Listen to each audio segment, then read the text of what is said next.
On this episode, two medical mysteries that defied the experts. The doctor looked at me and said, if you don't do what we tell you to do, you're going to die a horrible death in 6 months. This was going to be a battle. When Leanna Jones is blindsided by crippling sinus pains, her husband Tom embarks on a desperate mission to save his wife before it's too late. I told the family, we'll do what we have to do to beat this. Well, I wasn't going to lose her. No way. Then, when 28-year-old Robin Akbar develops intense asthma-like symptoms, she has no idea it will spiral into a battle to the last breath. She was always coughing, always grabbing her chest and not being able to breathe. I knew if I did not find what was going on with me, I was going to die.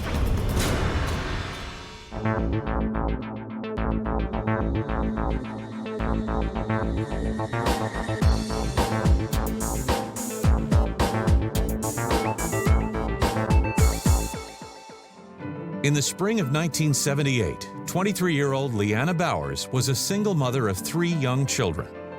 She just started a job as a hospital receptionist when Tom Jones, a colleague, experienced what can only be described as love at first sight. I was at the local hospital working as a laboratory technician. I will never forget seeing her walking down the hallway, this beautiful, long-legged blonde in her white hospital outfit, heading towards the locker to go home. I turned to my friend and I said, I could get into a lot of trouble with this young lady. She's a knockout. We just started talking, and we just became very, very good friends. And we got to know each other extremely well, and we just fell together. Tom and I were married on September 24th, 1982. And we were very thankful to be married because we both had been divorced. Leanna and I had children by previous marriages. The kids were happy. It was nice for them to be together as a family. Leanna is a bundle of energy, working full-time and running the household as well. But she and Tom have their hearts set on a dream, owning a horse farm. We just decided one day that we would sell our house and buy a farm. I was raised on a farm, and I just loved the atmosphere. I just loved the feeling of a farm. I really enjoyed working outside and working in the gardens, and I would go out and help him muck the stalls, groom the horses, give them a bath. She would take care of just about everything. You know, I'd turn around and it was done. By the summer of 2002, Leanna decides to work part-time at a real estate firm so that she can devote more energy to their farm. I started work at the company, and I loved it. I absolutely loved it. I felt really good. Life couldn't be much better for Leanna. But in July of that year, she's completely taken aback when her health takes a sudden turn for the worse. I noticed my sinuses hurt. They ached, and I had to breathe out of my mouth if I wanted to get air into my lungs. She's always had allergies. They would crop up in the middle of the summer, so I wasn't concerned, but at some point, Leanna started having more problems than she used to. The sinus pressure some days was so bad that my face ached across my nose, under my eyes, and to about my temples. I went to see my family doctor. The doctor did a very thorough exam and decided it was seasonal allergies. The doctor prescribed pills for me, and that helped a great deal. However, the relief is short-lived, and as the weeks go by, Leanna's excruciating sinus pain begins to wear her down. We noticed that she was running out of energy a lot quicker than she used to. She'd have to come home and take a 2-hour nap before we even ate dinner. This was not Leanna. I did not understand why. I just thought, it's my age. Leanna struggles to get through the days as best she can. Then, one evening in September, she's suddenly grappling with an entirely new and horrifying problem. I was in the office by myself, and my vision started getting blurry. And then all at once, I could not see out of my left eye at all. My left eye just went blank and dark. It was very scary. And I get this phone call from Leanna. Tom, I've got a problem. I've gone blind in my left eye. So I said, okay, let's call the doctor and get in there to see him as quickly as possible. We went to the doctor's office. When the ophthalmologist examined my eye, he turned to me, he goes, I can only be the bearer of bad news. It looks like the optic nerve and vessel are both dying. I'm not sure if you will ever regain your sight back. I almost felt lost because I didn't know if it was going to happen in my right eye to where I couldn't see at all. It scared me so bad. We were very concerned. But, my big thing is, why is it happening and how can we fix it? He checked her blood pressure, which was a little high. He goes, you could have had a stroke in your eye. When he said stroke, I said, okay. There wasn't any indication of that before. I was flabbergasted. And I'm like, oh no. My grandmother had 2 strokes. My other grandmother, I believe, had a stroke. I mean, it runs in the family. And he immediately said, let's get a cardiac workup. Leanna and Tom head straight to the hospital, where she undergoes a series of tests. But there's no sign of a circulatory problem. I hadn't had a stroke. I didn't have any blocked arteries, and my heart seemed to be working fine. I was really shocked at that point, because what would cause somebody to lose their eyesight? That doesn't make any sense. Puzzled by Leanna's sudden blindness, the doctors order a CT scan, and the Joneses head home. That was very stressful because we had no idea what the outcome was going to be. When all the results came back, our general practitioner called us up and said, we need to get you to an ENT specialist right away. Tom was a nervous wreck, but I was fine. I was just like, okay, we're going to find out what this is. We went in to see the ENT. He said, well, listen, I've got some bad news for you. He said, we have found a mass in your sinus. And Tom looked at me, and I was probably white as a sheet. He described the size of the mass as bigger than a golf ball, but smaller than a tennis ball. It encompassed 95% of her sphenoid sinus. It was scary. It was really scary. I had no idea what to think. I had never faced anything like this before. Initially, they didn't know what it was. The ENT surgeon flat out said, look, we need to go in and do a biopsy of this and figure out what's going on. After undergoing a round of antibiotics to ward off any possible infections, Leanna endures the biopsy. The next 3 days are almost unbearable as she and Tom wait for the findings to come in. Our ENT doctor told us that it came back with the characteristics of a rare tumor. He said, Leanna, you have what is termed as an olfactory neuroblastoma. An olfactory neuroblastoma is a malignant tumor located in the sinus cavity, directly under the brain. I'm like, okay, so this means I have cancer. I just sat there and cried because my allergy problems were now diagnosed as cancer. We went back down to see the oncologist. He said the prognosis is not very good, and we need to be very aggressive in the way we treat this. And the doctor looked at me and said, we have to do brain surgery. I was a nervous wreck. And he slaps his hands together. He goes, if you don't do what we tell you to do, you're going to die a horrible death in 6 months. I mean, he was so mean when he said it. He was like towering over me. And I was scared into submission. I didn't know what else to do. I wasn't real tickled with the way we were being treated. And I was quite concerned because the problem with the sphenoid sinus is that it's in a very dangerous area. So a slip of the knife, a miscalculation in that area could be fatal. The risky surgery is scheduled for later in the week. and Leanna goes home, where she tries to come to terms with what awaits her. I thought, okay, God, you're going to have to tell me. Do I need to start writing letters to my children and my grandchildren to tell them goodbye? How are we going to tell the kids this? Is this it? How much time do we have? I told the family, we'll do what we have to do to beat this. Well, I wasn't going to lose her. No way. While they're determined to bravely face the uncertain future, nothing could have prepared Leanna for the bizarre turn of events that transpires just 2 days later.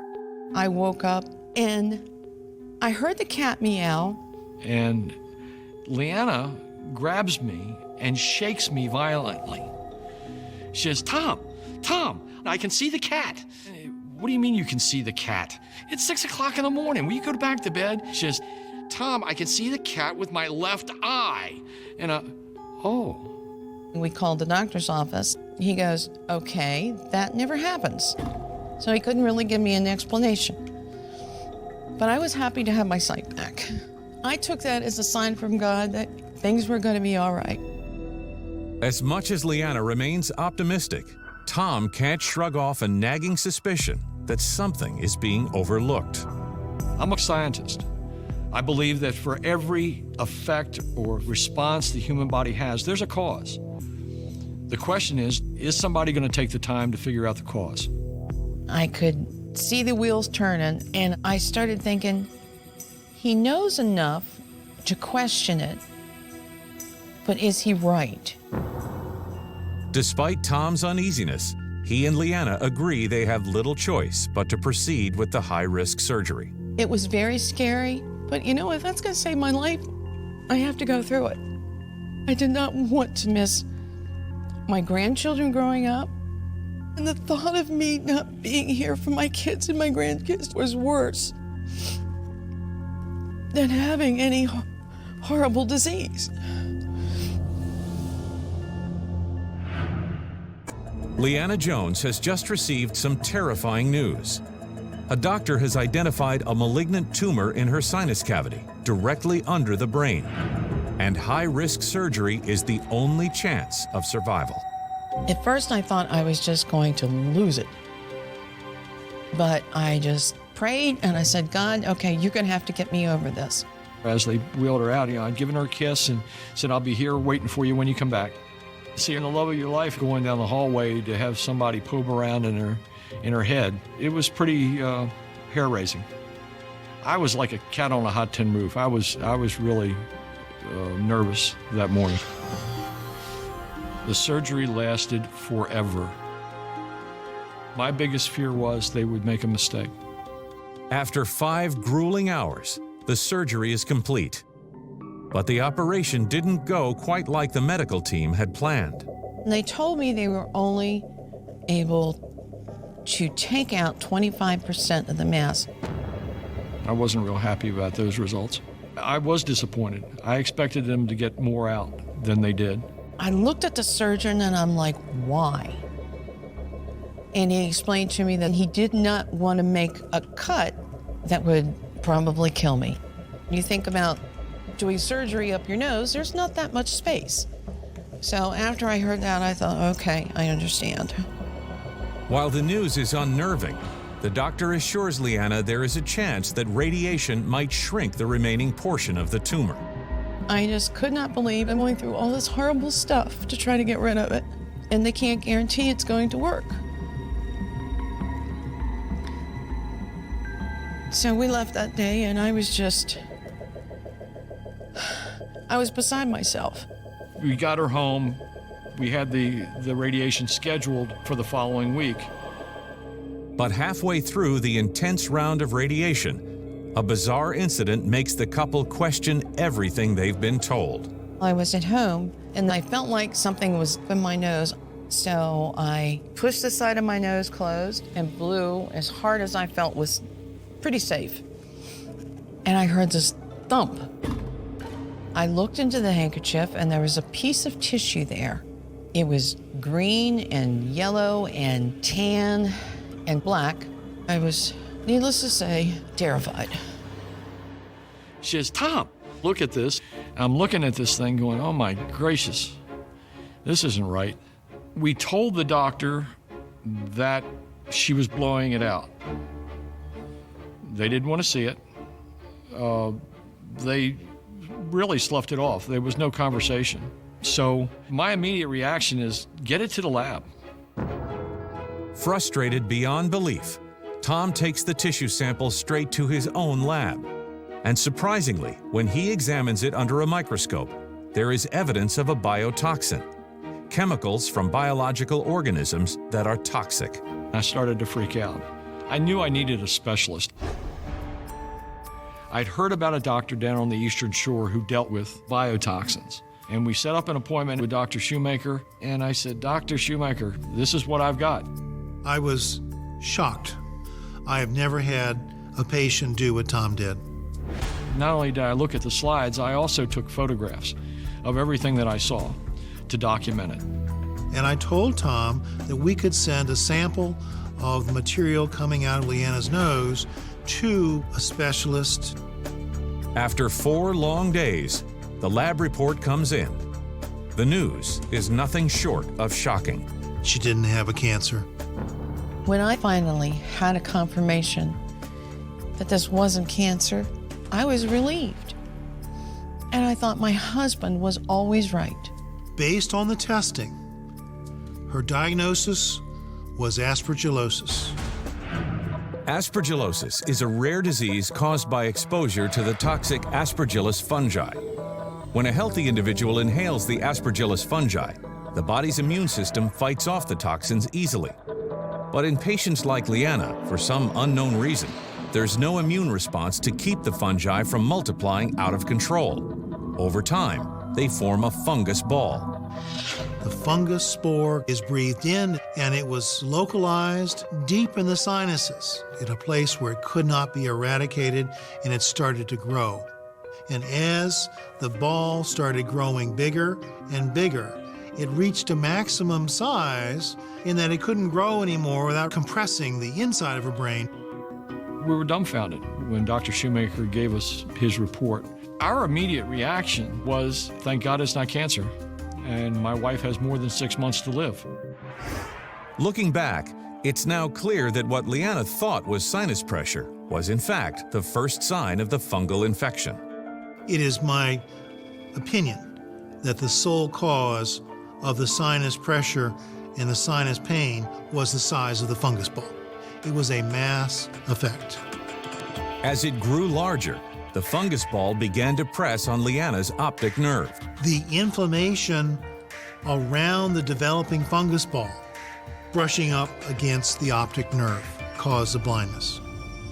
As a result, Leanna mysteriously recovered her sight when the antibiotics she took prior to a biopsy started to destroy the massive growth. Well, it turns out it was also an antifungal. It would have an effect on a growing fungus. But the antibiotics only reduced the mass temporarily. Over time, it took on a life of its own, slowly destroying sections of Leanna's skull. It would have continued to grow and expand over time. Without treatment, aspergillosis can be fatal. We had a lot more concern now because the fungus can do some very dangerous things. This was going to be a battle. I didn't think it was ever going to end. I didn't think it was ever going to stop. I didn't think there was anything that we could do to make it stop. And I was pleading with God, come on, you got to help me here. I can't take this anymore. After undergoing dangerous brain surgery to remove what doctors thought was a cancerous mass, Leanna Jones has just learned she never had a tumor, but a rare and deadly fungal infection.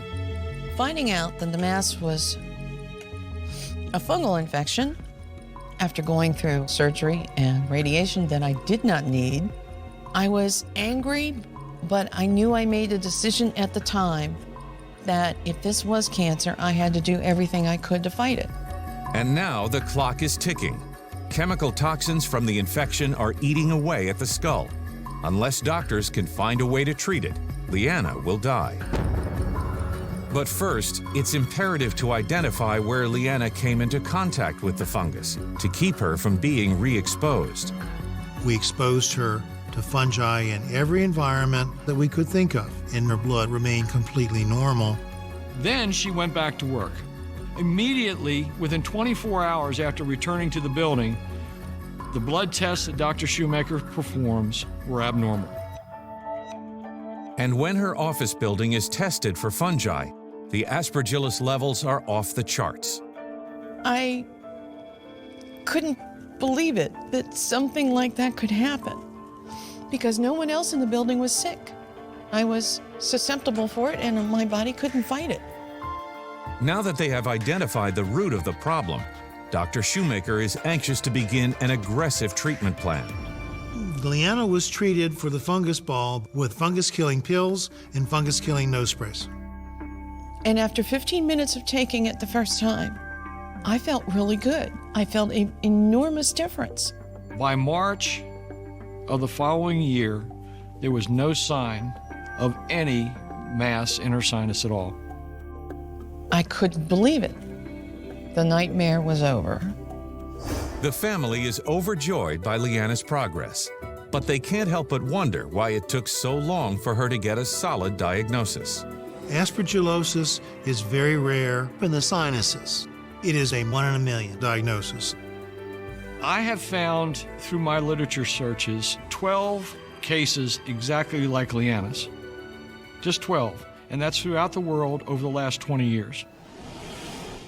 Today, Leanna is pain-free and enjoying every minute of her life. Now, spending time with my family is extremely important to me, because you're not guaranteed tomorrow. I got my wife back. She's doing great. You know, I love her to death. She's the best thing that ever happened to me. I thank him so much for not giving up. But I love him very, very much. He's been my life and will continue to be. What I've learned from this experience is don't take anybody's word for it. I think the good Lord has given all of us certain talents and abilities, and I just happen to be at the right place at the right time to take care of the most precious thing in my life.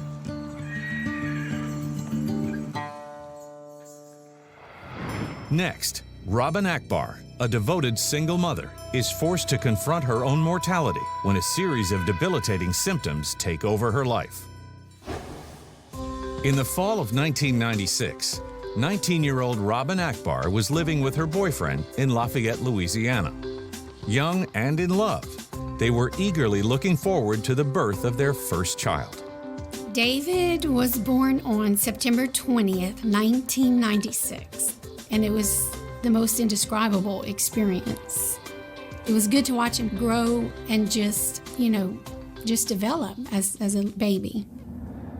But with no family nearby to help out, the strain of so much responsibility weighs heavily on the young couple. We did eventually part ways, still keeping David in our full focus. I wanted nothing more than the best for David.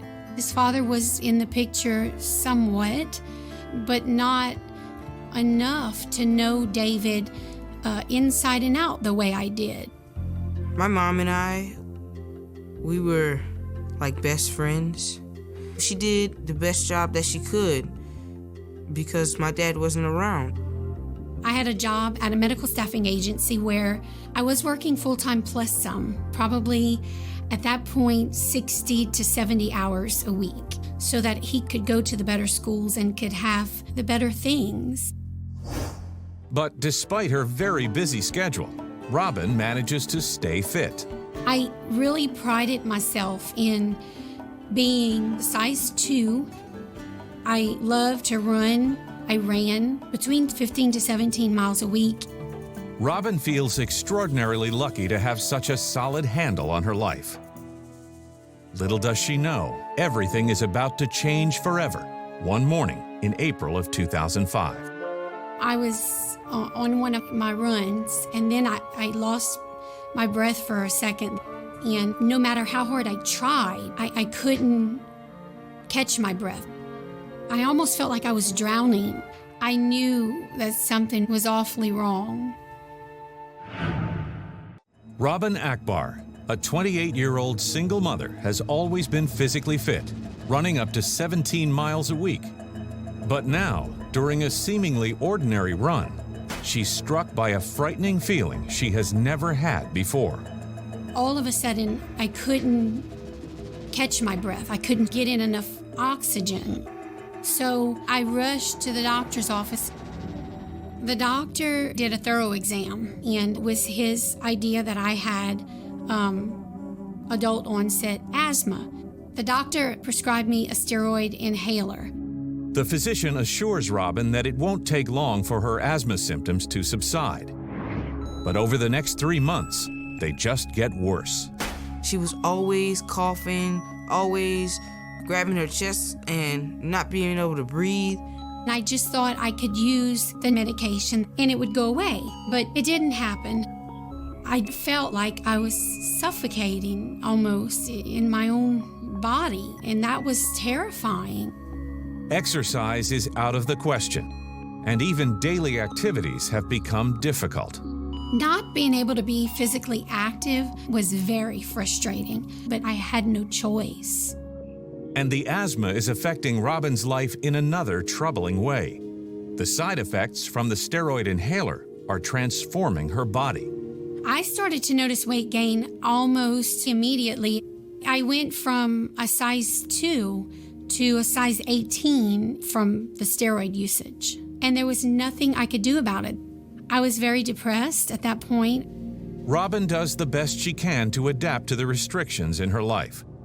But one morning, she's taken aback by a painful new sensation. I just had the sinus pressure, a headache. I had had sinus infections in the past, but nothing like this. For almost 2 weeks, Robin tries countless over-the-counter remedies, but nothing helps. Desperate for relief, she makes an appointment with an ear, nose, and throat specialist. When I first went to Dr. Foreman, I was hoping that he would find something. When she initially came in, her sinuses were exceptionally inflamed, so we knew that she had a serious problem. He told me I was just full of nasal polyps in every sinus cavity. Nasal polyps are non-cancerous growths in the nose or sinuses. They can block the area and create difficulty breathing.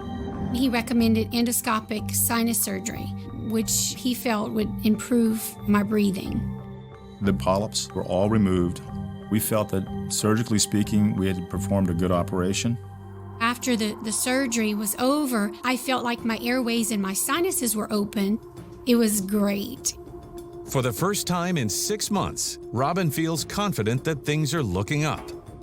But just a few days later, an all too familiar sensation sets in.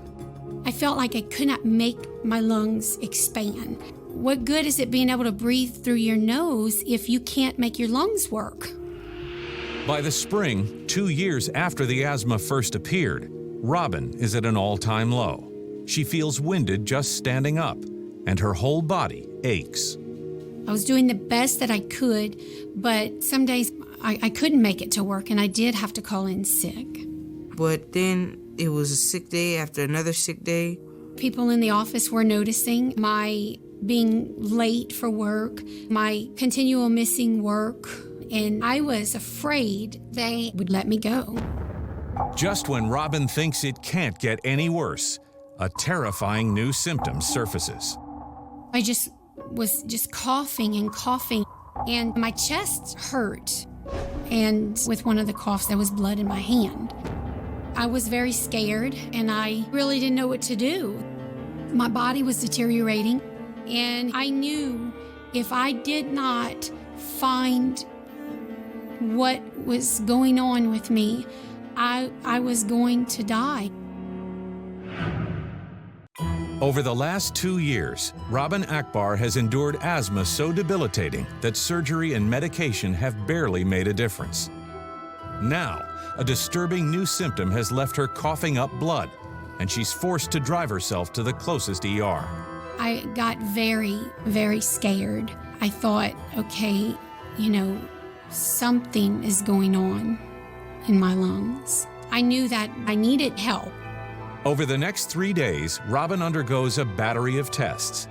but they reveal nothing out of the ordinary. The doctor said, well, sometimes, those things can come along with asthma. And I said, okay, well, if it's just asthma, why do I have the fatigue? Why do I have the body aches? The doctor had no answers. I felt like I had nowhere to turn to. Robin is once again sent home with even more powerful steroids, and they help for a few weeks. But then her condition begins to spiral out of control. As my mom became more unable to do things around the house, I had to step up. I swept the bathrooms, I did the laundry, I cooked dinner. I was 30 years old, and my body felt like that of a 90-year-old woman. It got to the point where she would ask me to put her toothpaste on her toothbrush and leave it by the sink for her. I did at that point feel some sense of guilt because I felt like I was robbing his childhood, but I needed his help at that point. I had no choice. Then, one gray December morning, after suffering for 2.5 years, Robin finds herself facing her worst nightmare.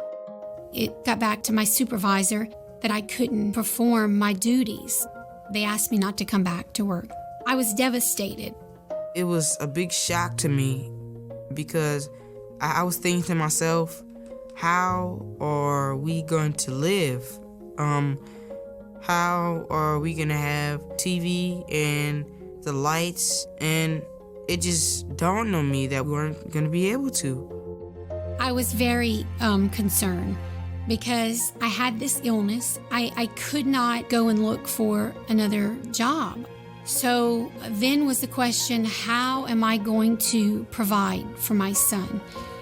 I remember thinking, this is probably going to be my last Christmas with my son, so I better make the best of it. Unemployed and with no savings, Robin can't pay her rent or put food on the table. I did have to make the choice to let him live with his father. It was very, very heartbreaking. I had conveyed to David that, again, this is just temporary and, we were going to get back together. It was a very sad day. I just had to look up. Had to look up to the future. The next 3 months are agonizing for Robin as she's evicted from her home and is forced to sell everything she owns. And one day, people just came in and took out all the things that I had worked for so many years to accumulate. And it was gone. And I had nothing but a few clothes and a couple of keepsake pictures that I kept. Penniless and with no family to turn to, Robin's choices are bleak. And in desperation, she moves into a homeless shelter. I looked around and I thought, I'm educated and now I'm in a shelter. And, what am I doing here? 2 months later, at the end of her rope, Robin reaches out to an old friend for guidance, Dolores Guidry. Robin and I met for the first time about 7 years ago at a local church where we both attended. The Robin that I saw on my couch was a shell of the person that I knew before. And I just told her, I'm not doing well and I'm pretty scared. My heart just went out to Robin. She had lost everything. Dolores did, at that point, tell me that I could live with her. Horrified at Robin's decline, Dolores begins searching for a doctor who can help her friend. We found another specialist. We went to the doctor, and he was shocked at her deterioration.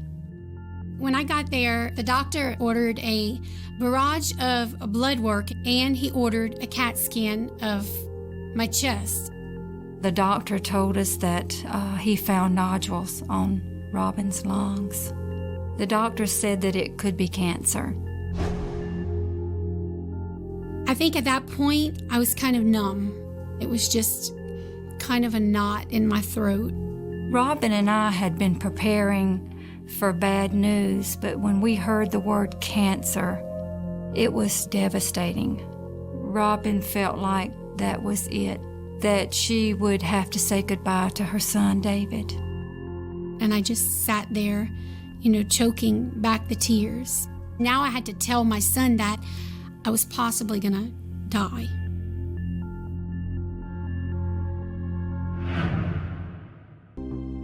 Over the past 4 years, 32-year-old single mother Robin Akbar has been suffering from what doctors believe is asthma.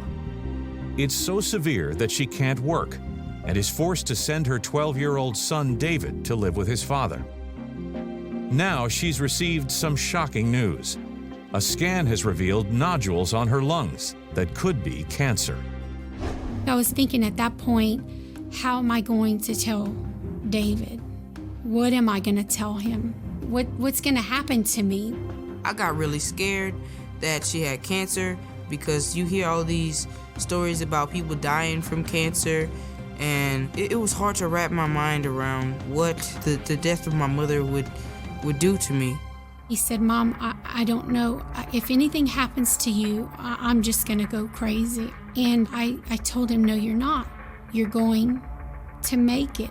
To myself, I said, okay, I'm going to have to fight for my son's sake.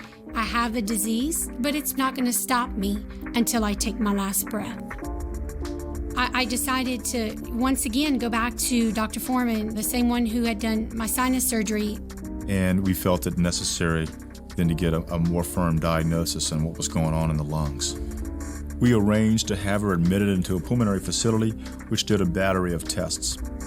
There was not a cancer. Based on her recent test results, we were able to give Robin the diagnosis of Churg-Strauss syndrome. Churg-Strauss syndrome, or CSS, is an inflammatory disease that can affect any organ in the body. In healthy individuals, eosinophils, a type of white blood cell, help regulate the body's immune response to allergens. But in patients like Robin, for some unknown reason, the eosinophils proliferate very rapidly, forming clusters in the airway and lungs. All of these different accumulations of the eosinophils that were then blocking her airways caused her to have a worsening of her breathing potential. I remember thinking, yes, finally, there is a valid reason for everything that's been taking place in my body. Dr. Foreman explains that CSS is triggered by common allergic reactions, which appeared in Robin as asthma and sinus problems. Eosinophils are commonly seen in nasal polyps in people who have allergies. In her particular case, they were probably related to the progression of her disease. As Robin's asthma and sinus issues got worse, the eosinophils multiplied like wildfire. They began forming small clusters that attacked her organs, starting with the lungs. Dr. Foreman said the eosinophil begins to multiply rampantly and basically take over and accumulate in different organs of the body in the form of nodules, which was the reason for the nodules in the lungs. And I asked him, okay, is it terminal? Just tell me. Had Robin's disorder not been diagnosed, her symptoms would have continued. And she also would have seen an inflammation actually of the blood vessels themselves. So essentially, the kidneys could be damaged, the brain could be damaged, the heart could be damaged. Death can then ensue. Unfortunately, there is no cure for CSS. Luckily for Robin, in some cases, chemotherapy can slow the progression of the disease and send it into remission. The ultimate treatment goal for Churg-Strauss is to reduce the eosinophil count and reduce inflammation. As the weeks went by on the treatment, I started to feel better. Robin's life changed dramatically. She had a hope that was not there before. I was very excited that things were going to slowly return to normal. I could just do things that we so often as humans take for granted, the little things, While she's relieved to be in remission, Robin can't help but wonder why no other doctor was able to put the pieces of the puzzle together. Churg-Strauss is a difficult disorder to diagnose in its early phases, mainly because the two presenting symptoms of asthma and sinusitis are so prevalent in the general population. Churg-Strauss is a rare syndrome. It is seen in some studies to range from 2.4 to 10 per 1 million people. With a diagnosis in hand, Robin qualifies for disability. I was able to slowly start to rebuild my life. I was able to get an apartment and have David come back and live with me again. I got my son back, which was probably the best gift through it all. Today, almost a year and a half later, Robin is thriving. I have breath, and I get one more day to see my son go to school. One more day I get to fight with him because he's running late in the morning. Those are all precious, precious commodities. I am very proud of my mom because she's been through all this and she hasn't said, I quit. She stuck with it. I am grateful to my friend Dolores, and I would like to say thank you. To those who are still looking for diagnosis and who have been brushed off and continue to be brushed off and ignored, I would say don't quit. Don't stop. Even if it means it's to the last breath, refuse to quit.